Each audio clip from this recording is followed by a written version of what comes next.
ఆధ్యాత్మిక ప్రేక్షకులకు నమస్కారం. మన నిత్య జీవితంలో మనం ఎదగటం కోసం మనం ఎన్నో ప్రయత్నాలు చేస్తూ ఉంటాం. సరైన జాబ్ కోసం, అలాగే మంచి పెళ్లి సంబంధం కోసం, మంచి సంబంధాల కోసం, జీవితంలో పైకి ఎదగడం కోసం ఎన్నో పూజాది కార్యక్రమాలు చేస్తూ ఉంటాం. కానీ ఫలితాలు లభించకపోవడం కూడా మనం చూస్తూ ఉన్నాం. అసలు దీనికి సంబంధించి ఏ దోషాల వల్ల ఎటువంటి పరిహారాలు పాటించాలి, జీవితంలో ఎదగాలి అంటే, మంచి జాబ్ సాధించాలంటే, మంచి పెళ్లి సంబంధం కుదరాలంటే ఎటువంటి కార్యక్రమాలు చేయాలి, ఏం చేయాలి, దానివల్ల ఎటువంటి పరిహారాలు లభిస్తాయి అనేవి మనతో తెలియచేయడానికి స్టూడియోలో అందుబాటులో ఉన్నారు ప్రముఖ జ్యోతిష్యులు నందిపట్ల శ్రీహరి శర్మ గారు. గురుగారితో మాట్లాడదాం, దానికి సంబంధించిన డీటెయిల్స్ తెలుసుకుందాం. నమస్కారం గురుగారు. వాగర్థావివ సంపృక్తౌ వాగర్థ ప్రతిపత్తయే జగతః పితరౌ వందే పార్వతీ పరమేశ్వరౌ. సదాశివ సమారంభాం శంకరాచార్య మధ్యమాం అస్మదాచార్య పర్యంతం వందే గురు పరంపరాం. ఆదిత్యాయ చ సోమాయ మంగళాయ బుధాయ చ గురు శుక్ర శనిభ్యశ్చ రాహవే కేతవే నమః. శృంగేరి జగద్గురు పీఠాధిపతులకి, కంచి పీఠాధిపతులకి నమస్కారములు తెలియజేసుకుంటూ కార్యక్రమాన్ని ప్రారంభిద్దాం. గురువుగారు, చాలామంది వాళ్ళ జీవితంలో పైకి ఎదగడం కోసం అనేక కార్యక్రమాలను చేపడుతూ ఉంటారు, కానీ సక్సెస్ అవుతూ ఉండరు కొంతమంది.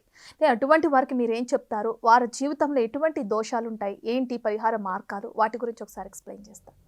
తప్పకుండానమ్మా. జీవితంలో అంటే వీక్షించేటువంటి బిగ్ టీవీ ప్రేక్షకులు కూడా గమనించాల్సిన అంశం ఏంటంటే, చాలామంది అనేక రకాలుగా తమ జీవితంలో ప్రయత్నాలు చేస్తూ ఉంటుంటారు. గొప్పగా ఉండడం కోసం, అనగా ఎవరికైనా కానీ ఆశలు, కోరికలు ఉండవా? ఉన్న జీవితం కంటే మెరుగైన జీవితంలో ఉండాలి. గొప్పగా అంటే ఏదో వజ్రాలు నగలు వేసుకొని తిరగడం అని కాదు. గొప్పగా అంటే మనం హుందాతనంగా, ఆనందంగా, కుటుంబము తరతరాలుగా చక్కగా ఆనందంగా జీవించగలిగేటువంటి పరిస్థితి. కాబట్టి ఎవరికైనా ఆ కోరికలు ఉంటాయి. కానీ ఆ కోరికలు కోరికలుగానే మిగిలిపోతాయి, కలలు కలలు అయిపోతాయి. ఆ కోరికలు నిజ జీవితంలో కొంతమందికి నెరవేరవు. ఇవి కేవలం ఒక వ్యక్తికి, రెండు వ్యక్తులకే కాదండి, వీక్షించేటువంటి అనేక మంది వ్యక్తుల జీవితాల్లో ఇవి నిత్యం జరుగుతూనే ఉంటుంటాయి. ఉదాహరణకి చిన్న చిన్న కోరికలను కూడా తీర్చుకోలేనటువంటి పరిస్థితిలో ఉంటారు. అంటే నిజాయితీగా ఎంత కష్టపడ్డా చదువు తగ్గ ఉద్యోగం లభించక చాలామంది ఇబ్బంది పడుతూ ఉంటుంటారు. ఉద్యోగం ఉంటుంది, అందం ఉంటుంది, ఆస్తి ఉంటుంది, చక్కగా అన్ని రకాలుగా వసతులు ఉన్నప్పటికీ సరైన సమయానికి పెళ్ళిళ్ళు కాక బ్రహ్మచారులుగా మిగిలిపోయిన వాళ్ళు ఎంతోమంది ఉన్నారు. కన్యలుగా మిగిలిపోయిన వాళ్ళు ఉన్నారు. అలాగే వివాహమై ఏళ్ళు గడుస్తున్న సంతానం కలగని కుటుంబాలు ఎన్నో ఉన్నాయి. అంతేకాకుండా ఎంత నిజాయితీగా ఎంత కష్టపడినటువంటి కష్టానికి తగినటువంటి ఫలితము లభించకుండా ఇబ్బంది పడుతుంటారు. అలాగే పైకి ఎదగడం కోసం చేసే ప్రతి ప్రయత్నంలో విఫలమవుతూనే ఉంటుంటారు. అంతేకాకుండా కుటుంబంలో ప్రశాంతత లేని జీవితాన్ని పొందుతూ ఉంటుంటారు. ఎంత సంపాదించినా కుటుంబంలో ప్రశాంతత ఉండదు. ఇటువంటి వారన్నిటికీ ఎన్నో రకాలుగా ఆ సమస్యల నుంచి బయటపడడం కోసం ఎంతోమంది పరిహారాలు పాటిస్తూ ఉంటుంటారు. ఎన్ని పూజలు చేసి ఉంటారో అసలు లెక్కే లేదు. అసలు కుటుంబంలో తల్లిదండ్రులు పూజలు చేస్తుంటే పిల్లలు కానీ, భార్య పూజ చేస్తుంటే భర్త, పిల్లలు కానీ, ఇంకా ఎందుకమ్మా చాలు, ఎన్నో పూజలు చేసావు, పుట్టినప్పటి నుంచి మేము చూస్తూనే ఉన్నాం, ఏ దేవుడు మమ్మల్ని కరుణించలేదు, మనల్ని మంచి బాటలో పెట్టలేదు, కాబట్టి దేవుడు లేడు అని చెప్పి ఇక పూజలు చేయడం మానేయని చెప్పేసి ఇక ఆ విధంగా మోడు బారినటువంటి జీవితాన్ని గడపాల్సినటువంటి పరిస్థితి వస్తుంది. నిజమే, ఎన్నో ప్రయత్నాలు చేస్తుంటారు. ఇక వివాహం అవుతుందా కాదా పిల్లలకి అని చెప్పి ఎన్ని ప్రయత్నాలు చేసినా కాలేక ఇబ్బంది పడుతుంటారు. నిజంగా దేవుడు అనేవాడు ఉన్నాడా? ఎన్నో పూజలు చేశాము, అసలు ఏమాత్రం కూడా కనికరం లేదా దేవుడికి, రాయి అంటే నిజంగా రాయేనా అని వాపోతుంటారు. కానీ వీటన్నిటికీ పరిహార మార్గంగా తెలుసుకొని ఎంతోమంది పండితుల్ని మీ యొక్క జటిలమైనటువంటి సమస్యలకి పరిష్కార మార్గాలలో భాగంగా ఎన్నో పూజలు చేసి ఉంటారు. అయినా ఫలితం అనేటువంటిది లభించదు. దీనికి గల మూల కారణం తెలియక చివరికి చేసి ఆ పూజల ప్రభావం లేకుండా ఉండడం వల్ల దైవాన్ని నిందించడం ప్రారంభిస్తారు.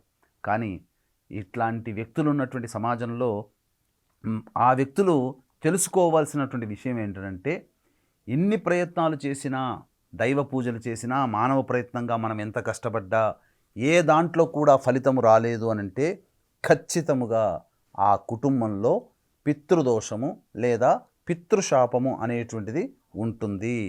కాబట్టి వీక్షించేటువంటి బిగ్ టీవీ ప్రేక్షకులు గమనించాల్సిన అంశం ఏంటంటే, ఆ పితృశాపాన్ని తొలగించుకుంటే తప్పకుండా మీ జీవితంలో అనుకున్నటువంటి సాధిస్తారు అని చెప్పడంలో ఏమాత్రం సందేహం లేదు. అయితే గురువుగారు అసలు పితృదోషం అంటే ఏంటి? అది ఎలా ఏర్పడుతుంది? ఒకసారి మా బిగ్ టీవీ ప్రేక్షకులకు కూడా తెలియజేస్తారా?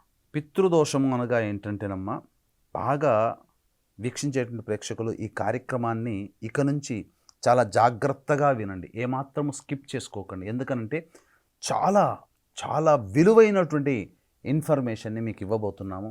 ఇది మీ జీవితంలో ఎప్పుడో ఒకసారి ఉపయోగపడుతుంది. దీని గురించి ఖచ్చితంగా 100కి 90 మంది ఆలోచిస్తారు. పితృదోషము లేదా పితృశాపం అనగా తండ్రి వైపు 7 తరాలు, తల్లి వైపు 4 తరాలు, లేదా భార్య వైపు 4 తరాలు, భర్త వైపు 7 తరాలలో కుటుంబాలలో ఏవైనా దుర్మరణాలు ఉంటే, దుర్మరణాలు అంటే ఏంటి? Road accident, fire accident, suicide attempt, నదిలో బావిలో పడి చనిపోవడం, ఇంట్లోంచి వెళ్ళిపోవడం, లివర్ ఫెయిల్ అయ్యి, కిడ్నీ ఫెయిల్ అయ్యి, క్యాన్సర్తో చనిపోవడం, అలాగే 60 సంవత్సరాల లోపల ఏ విధంగానైనా చనిపోయినా, పెళ్లి కాకుండా బ్రహ్మచారిగా కన్యగా ఉండి మరణించిన, అలాగే పిండ ప్రదానాలు చేయలేకపోయినా, ఇవన్నీ కూడా పితృశాపాలు అని అంటారు.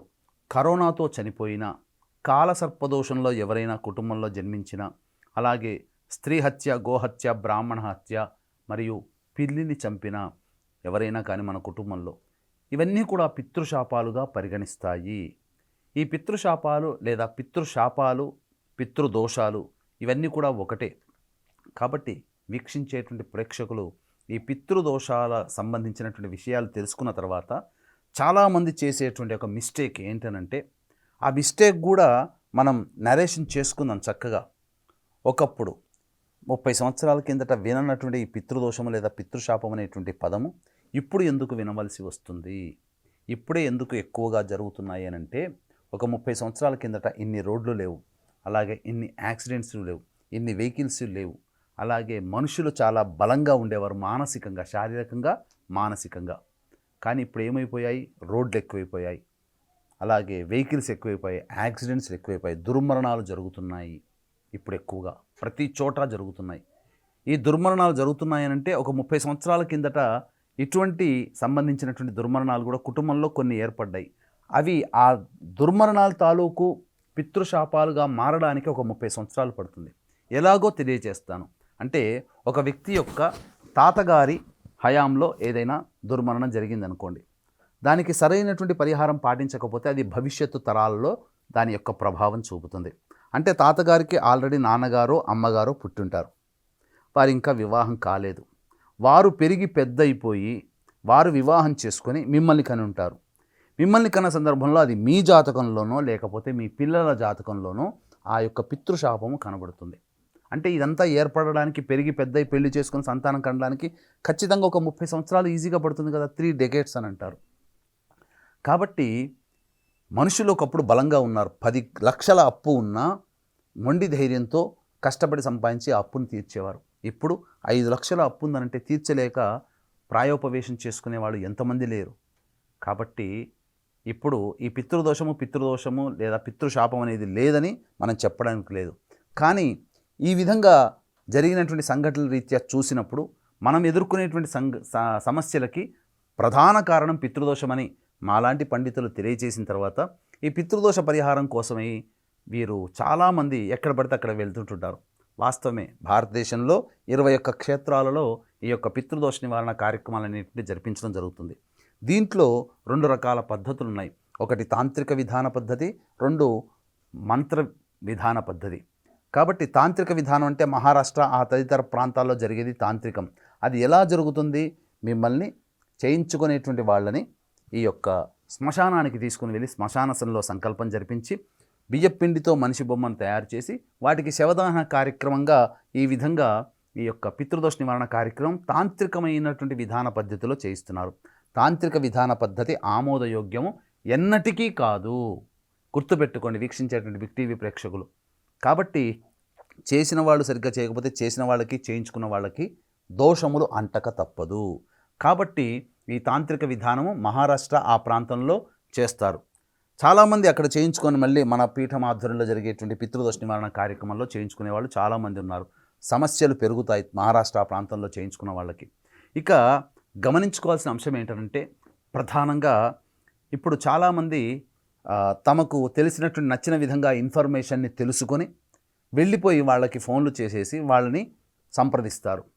అయితే ఒకప్పుడు చేసేవాళ్ళు తక్కువగా ఉన్నారు, ఒకప్పుడు ఈ యొక్క పితృదోష నివారణ కార్యక్రమాలు చేసేవాళ్ళు ఎక్కువగా ఉన్నారు. అప్పటికి దీని యొక్క ఇన్ఫర్మేషన్ చాలామంది తెలియక కొద్దిమంది మాత్రమే చేయించుకోవడానికి వెళ్ళేవాళ్ళు. కాబట్టి వచ్చిన వాళ్ళు తక్కువగా ఉన్నారు. కాబట్టి చక్కగా శాస్త్రీయంగా, నియమంగా, కాలానికి అనుగుణంగా చక్కగా చేయించి పంపించారు. ఇప్పుడు రివర్స్ అయింది. చేసేవాళ్ళు తక్కువైపోయారు, చేయించుకునే మీలాంటి వాళ్ళు ఎక్కువగా అయిపోయారు. తద్వారా ఏమవుతుంది, తూతూ మంత్రంగా చేస్తున్నారు.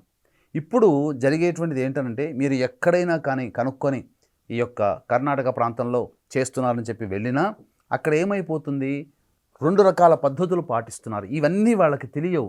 ఈ రహస్యాలు అందరికీ తెలియజేయాలనేటువంటి ఒక సత్సంకల్పంతో ఈ యొక్క కార్యక్రమాన్ని అనేటువంటిది మన బిగ్ టీవీ ప్రేక్షకుల కోసం తెలియజేయడం జరుగుతుంది. ఏమా పద్ధతులు అంటే, ఒకటి బ్రాహ్మణుగా యజ్ఞోపవీతం ఉన్నటువంటి వాళ్ళకి మంత్రోక్త పద్ధతి, యజ్ఞోపవీత ధారణ లేనటువంటి వాళ్ళకి పురాణోక్త పద్ధతిగా చేయిస్తున్నారు. కాబట్టి మీరేమో చక్కగా తెలుసుకొని వెళ్ళిపోతున్నారు, వెతుక్కొని మాట్లాడుకొని వెళ్ళిపోతున్నారు. ముక్కు మొహం తెలియదు కదా, ఫోన్లోనే మాట్లాడుతున్నారు కదా. తద్వారా ఏమవుతుంది, మిమ్మల్ని ఒక బిజినెస్ యాక్టివిటీగానే చూస్తున్నారు వాళ్ళు. తద్వారా మిమ్మల్ని వెళ్ళిన తర్వాత పురాణోక్తంగా చేసి తూతూ మంత్రంగా చేసి పంపిస్తున్నారు. ఒక్కొక్క ఆశ్రమాలు ఉంటాయి కర్ణాటక ప్రాంతంలో. ఒక్కొక్క ఆశ్రమంలో దాదాపు 15 నుంచి 20 మంది ఇట్లాంటి చేయించే వాళ్ళు ఉంటారు. ఉన్నప్పుడు అందులో ఎవరో ఒకరిద్దరు మాత్రమే సశాస్త్రీయంగా చేయించగలిగే వాళ్ళు ఉంటారు. మిగతా వాళ్ళంతా ట్రైనీస్గా ఉన్నవాళ్ళు. కాబట్టి సరిగ్గా చేయించకుండా ఉండడం వల్ల మీకు పరిహారం అనేది సరిగ్గా జరగదు. దీన్ని దృష్టిలో పెట్టుకొని గత 15 సంవత్సరాలుగా ఈ పితృదోష నివారణ కార్యక్రమాలు అనేటువంటివి మన పీఠం ఆధ్వర్యంలో తరచూ చేయిస్తూ వస్తూ ఉన్నాము.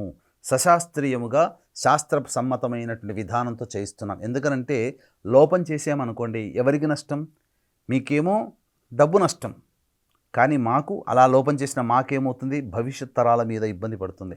కాబట్టి అటువంటి విధానము మనం ఆచరించకుండా శాస్త్ర ప్రకారము, శాస్త్రం ఏ విధంగా చెప్పబడి ఉందో ఆ శాస్త్ర పద్ధతి ప్రకారమే మనం చేయిస్తున్నాం.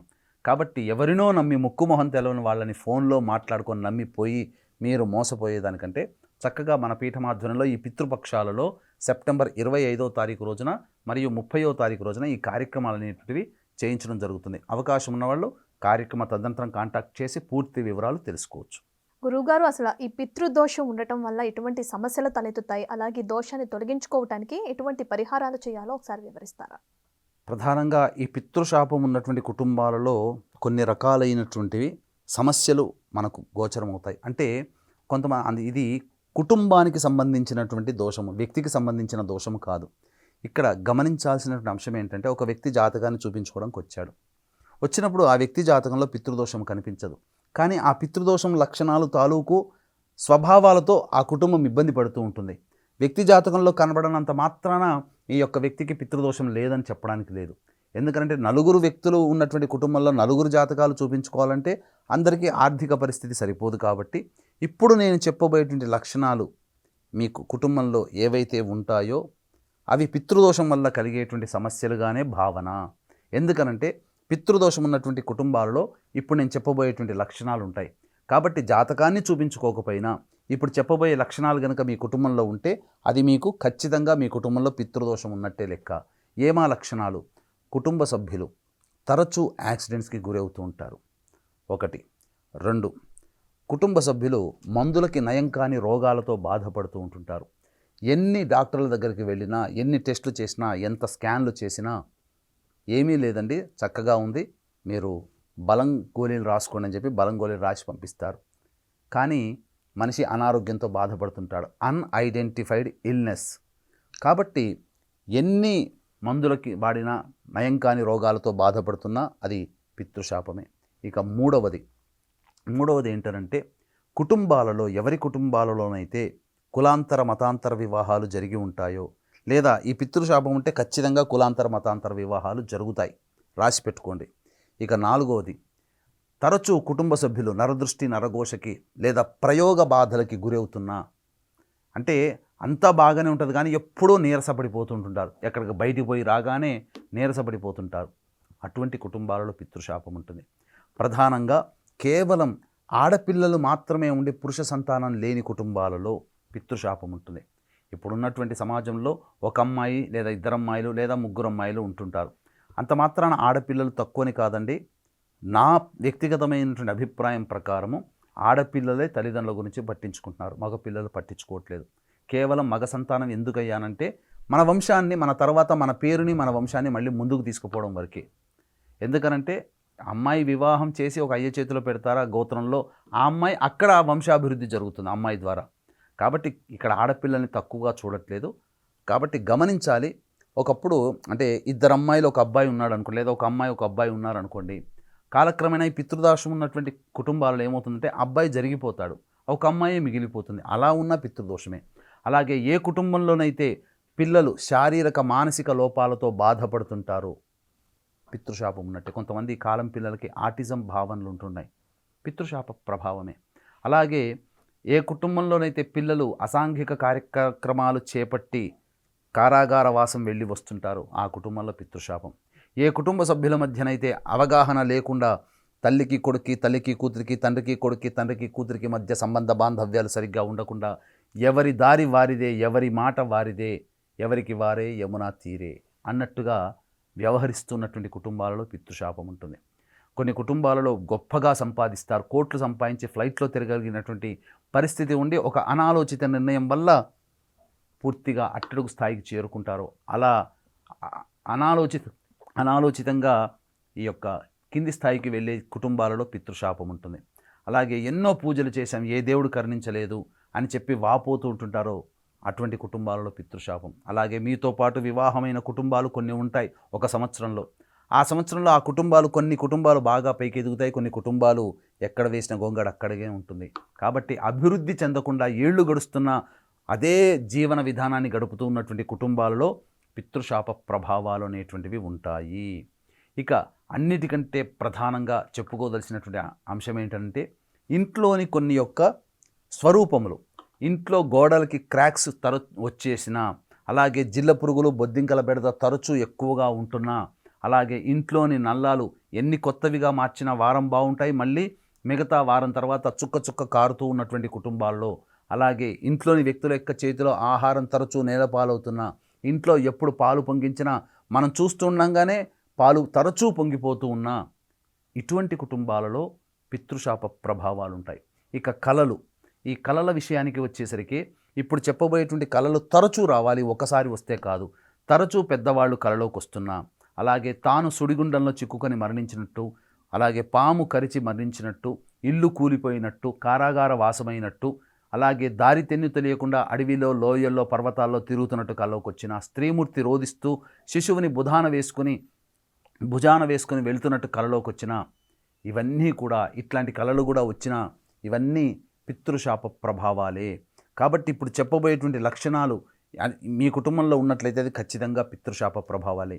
మీ కుటుంబంలో ఎవరైనా కానీ లివర్ ప్రాబ్లంతో, కిడ్నీ ప్రాబ్లంతో, క్యాన్సర్ ప్రాబ్లంతో ఇబ్బంది పడుతూ ఉన్న ఆ కుటుంబంలో పితృశాపాలు, పిండ ప్రదానాలు చేయలేకపోయినా ఆ కుటుంబంలో పితృశాపాలు, అలాగే ఎవరి కుటుంబంలోనైతే తరచూ మిస్క్యారీస్ అవుతూ ఉంటుంటాయో ఆ కుటుంబంలో పితృశాప ప్రభావాలు అనేటువంటివి ఉంటాయి. కాబట్టి ఈ యొక్క పితృదోష నివారణ సంబంధించినటువంటి కార్యక్రమాలు చక్కగా చేసుకోవాలి. ముక్కు మొహం తెలని వాళ్ళని ఈ సంబంధించినటువంటి ఫోన్లలో సంప్రదించి పరిహారాలు సరిగ్గా జరగకపోగా డబ్బు నష్టపోయి విలువైన సమయాన్ని మీరు నష్టపోకండి.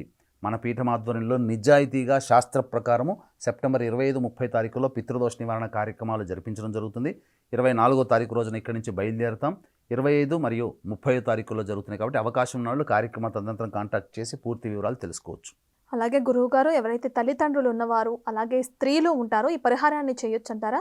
కొంతమంది అనారోగ్యంతో బాధపడే వాళ్ళు ఉంటారు, విదేశాల్లో ఉండే వాళ్ళు ఉంటారు, వాళ్ళు రాలేని పరిస్థితుల్లో ఉంటారు. అటువంటి వారికి ప్రత్యామ్నాయ పద్ధతి ఏమైనా ఉందో ఒకసారి చెప్తారా? ప్రధానంగా చాలామందికి ఉండేటువంటి సందేహము, తల్లిదండ్రులు ఉన్నవాళ్ళు చేయొచ్చా?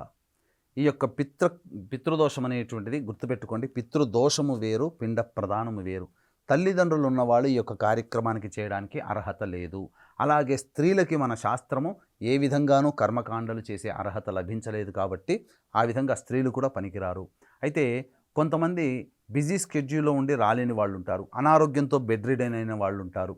అలాగే ఆడపిల్లలు మాత్రమే ఉండి ఇక మగ సంతానం ఉండదు, ఆడపిల్లలకి చేయించుకోవాలని ఉంటుంది, భర్తలు సహకరించరు. అలాగే విదేశాల్లో ఉన్నవాళ్ళు ఈ చిన్న కార్యక్రమం కోసం ఇంత దూరం రాలేని వాళ్ళు ఉంటారు. కాబట్టి అటువంటి వాళ్ళకి ప్రత్యామ్నాయ మార్గంగా బ్రాహ్మణుని కర్తగా పెట్టి చేయించుకోమన్నది శాస్త్రము. అయితే చాలామందికి ఉండేటువంటి సందేహము, మనం వెళ్ళి స్వయంగా చేస్తే ఫలితం కదా, బ్రాహ్మణుని పెట్టుకుంటే ఫలితం వస్తుందా అని అంటారు. అందులో ఏమాత్రం సందేహం లేదండి.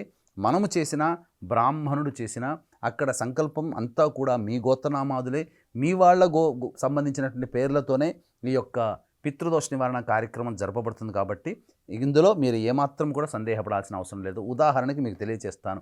ఇప్పుడు వీక్షించేటువంటి బిగ్ టీవీ ప్రేక్షకుల్లో మీరు ఒక కారు కొనుక్కున్నారు. చక్కగా ఆ కారు ఒకవైపు పార్క్ చేసి ఎవరి కోసం ఎదురు చూస్తున్నారనుకోండి. ఒక వ్యక్తి వచ్చి ఎవరిదండి ఈ కారు అంటే నా కారు అని చెబుతారు. అలాగే మీరు కారు వెళ్ళిన తర్వాత పార్క్ చేస్తారు, డ్రైవర్ ఉంటాడు. మీరు ఏదో పని మీద పక్కన ఉన్నటువంటి బిల్డింగ్లోకి వెళతారు. అప్పుడు ఎవరైనా వ్యక్తి వచ్చి ఆ డ్రైవర్ని ఎవరిదండి ఈ కారు అంటే మా యజమాని కారు అని అంటారు. అంటే ఏంటి, మీ కారు అని మీరు చెప్పినా, డ్రైవర్ మా యజమాని కారు అని చెప్పినా ఓనర్షిప్ ఓనర్కే వస్తుంది తప్ప డ్రైవర్ కూర్చున్నంత మాత్రాన డ్రైవర్కి రాదు.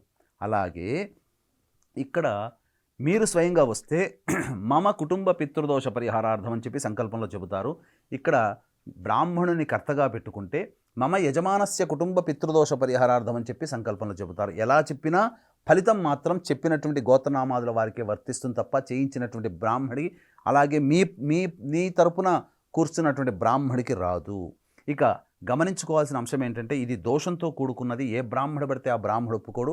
పైగా దీనికి తండ్రి లేని బ్రాహ్మడు కావాలి. కాబట్టి నియమస్తులైనటువంటి బ్రాహ్మణుని పెట్టుకుంటే మనకు సశాస్త్రీయంగా జరుగుతుంది. అందుకనే ఇక్కడ హైదరాబాద్ నుంచే ఇక్కడి నుంచి బ్రాహ్మణుని తీసుకుని వెళ్తాం. అక్కడ ఉన్నటువంటి ప్రదేశాల్లో ఉన్నటువంటి బ్రాహ్మణులకైతే ఉచ్చారణా దోషాలు ఉంటాయి. మన గోత్రనామాలు మన పేర్లు వాళ్ళకు ఉండవు. కాబట్టి పలికే విధానంలో అక్షరాల్లో కొన్ని తేడాలు ఉంటాయి. సరిగ్గా పలకకపోతే, ఒక్క అక్షరము సరిగ్గా పలకకపోతే ఏమవుతుంది, పమిడిపాళ్ళ ఏదైనా ఒక దీర్ఘం పోయిందనంటే గోత్ర స్వభావమే మారిపోతుంది, పూజంతా వ్యర్థమైపోతుంది. కాబట్టి ఈ లోపాన్ని మీరు దృష్టిలో పెట్టుకొని మీరు స్వయంగా రాలేకపోతే ఇక్కడి నుంచి బ్రాహ్మణుని తీసుకుని వెళ్తాం. బ్రాహ్మణుని కర్తగా పెట్టి చేయించడం జరుగుతుంది. కాకపోతే ఏ దానికైనా కానీ మనం ఒక పని ఒకరి చేత చేయించుకున్నామంటే ఆ వ్యక్తి సంతోషపడేటువంటి విధంగా మనం గనక చక్కగా తగు దక్షిణ, ఆ బ్రాహ్మడికి తగు దక్షిణ ఇస్తే తప్పకుండా ఆ బ్రాహ్మణుడి ద్వారా మనం ఈ కార్యక్రమం జరిపించుకుంటాం. ఇందులో ఫలితంలో మాత్రం ఏమాత్రము తేడా ఉండదు. రాలేని వాళ్ళ కోసం బ్రాహ్మణుని పెట్టి చేయించినప్పుడు ఆ విధంగా జరిగినటువంటి కార్యక్రమం అంతా మీకు వీడియో తీసి మీకు పంపించడం జరుగుతుంది. చక్కగా సశాస్త్రీయంగా, ఏమాత్రం సందేహపడకండి, సశాస్త్రీయంగా జరుగుతుందని చెప్పవచ్చు. గురువుగారు, పితృదోష నివారణకు సంబంధించిన పూజాది కార్యక్రమాలు ఏ విధంగా ఉంటాయి, వాటి విశిష్టత ఒకసారి తెలియజేస్తారా? పితృదోష నివారణ పూజలలో భాగంగా ప్రధానంగా కొన్ని పూజలు అనేటువంటి చేయించడం జరుగుతుంది. అసలు విధానం మీకు తెలియజేస్తాను.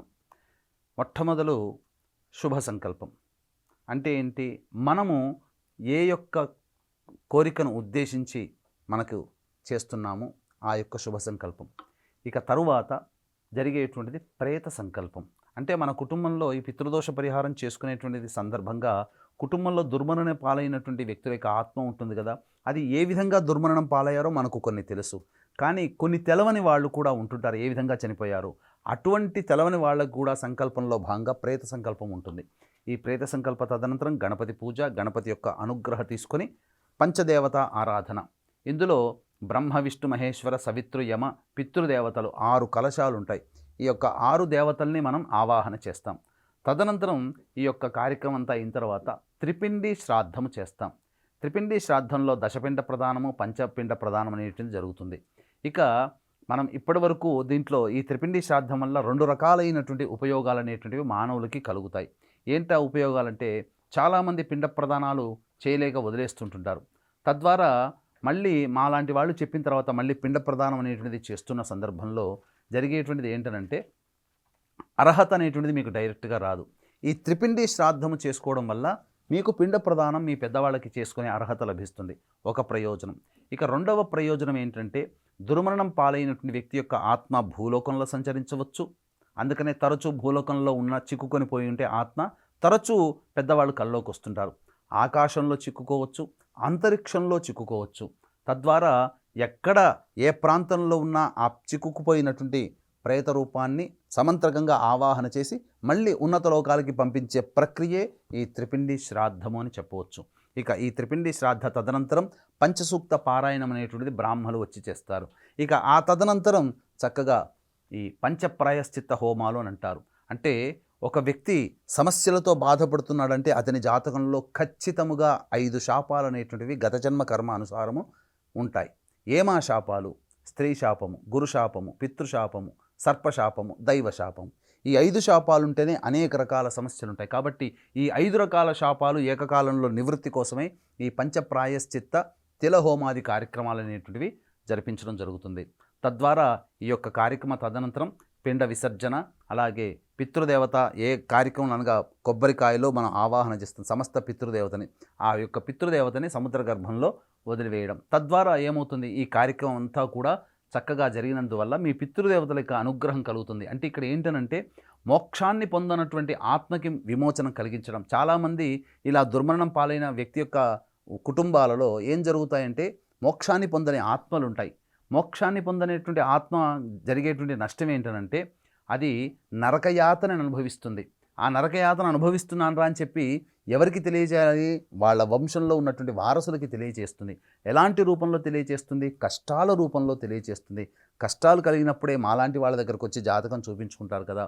అలాంటి సందర్భంలో జాతకం చూపించుకొని ఈ పితృదోష పరిహారం చేసుకోండి అని చెప్పినప్పుడు భక్తి విశ్వాసము కలిగినటువంటి వ్యక్తి తమ యొక్క పూర్వీకుల ఆత్మ విమోచనార్థమే కార్యక్రమం చేసుకున్నప్పుడు ఆ యొక్క వ్యక్తి యొక్క ఆత్మ విమోచన చెందుతుంది. నరకయాతన అని చెప్పాను కదా.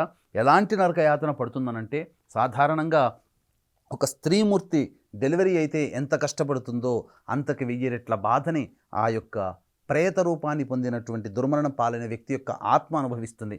కాబట్టి అంతటి బాధని అనుభవిస్తూ కూడా ఎవరైతే ఈ యొక్క వంశంలో ఉన్నవాళ్ళు ఆ ఆత్మ విముక్తి కలిగిస్తారో ఆ ఆత్మ సంతోషపడుతుంది. వెళుతూ నన్ను ఈ విముక్తిని కలిగించినటువంటి వాళ్ళకి శుభం కలుగుగాక అని చెప్పి ఉంటుంది. ఒక శుభం అంటే చాలండి, అన్నీ వచ్చేసేస్తాయి. సమస్తమైన కోరికలు ఆ శుభం అనే ఒక 2 అక్షరాల్లోనే నిండిపోయి ఉన్నాయి. చాలదా? మనం జీవితం మొత్తం మనము మన తరతరాలు తరించిపోవడానికి వీలైనటువంటి పితృదేవత అనుగ్రహం అక్కడ ఉంటుంది. అంటే దేవతానుగ్రహం కావాలి కదండి, పితృదేవతానుగ్రహం ఎవరికి కావాలి అని అంటారు. గుర్తుపెట్టుకోండి, పితృదేవతల అనుగ్రహం ఉండబట్టే ఈరోజు 5 వేళ్ళు నోట్లో పోతున్నాయి.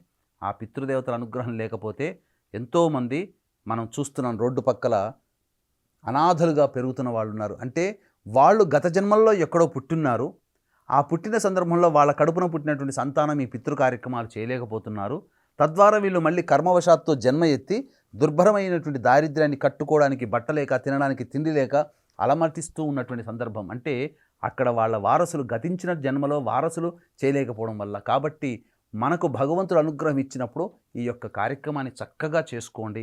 పితృదేవత అనుగ్రహాన్ని పొందండి. దేవుడు వరమిచ్చిన ఆ పితృదేవతల ఆగ్రహం కలిగితే ఆ దైవం కూడా ఏమీ చేయలేదు. ఇది ఒక్కడు గుర్తుపెట్టుకోండి.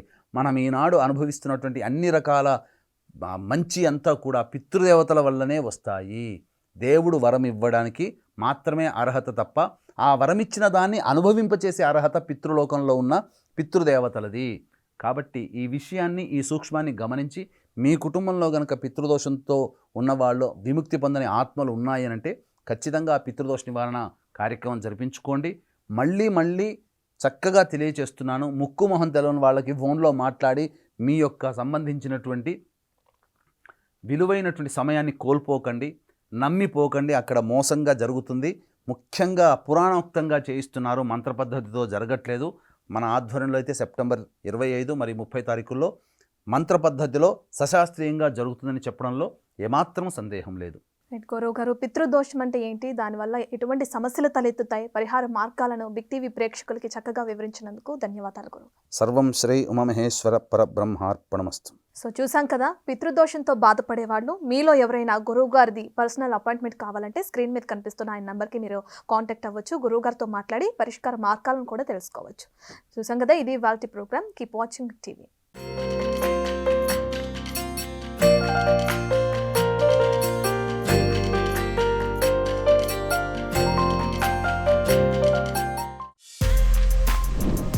For more videos like this, subscribe Big TV channel.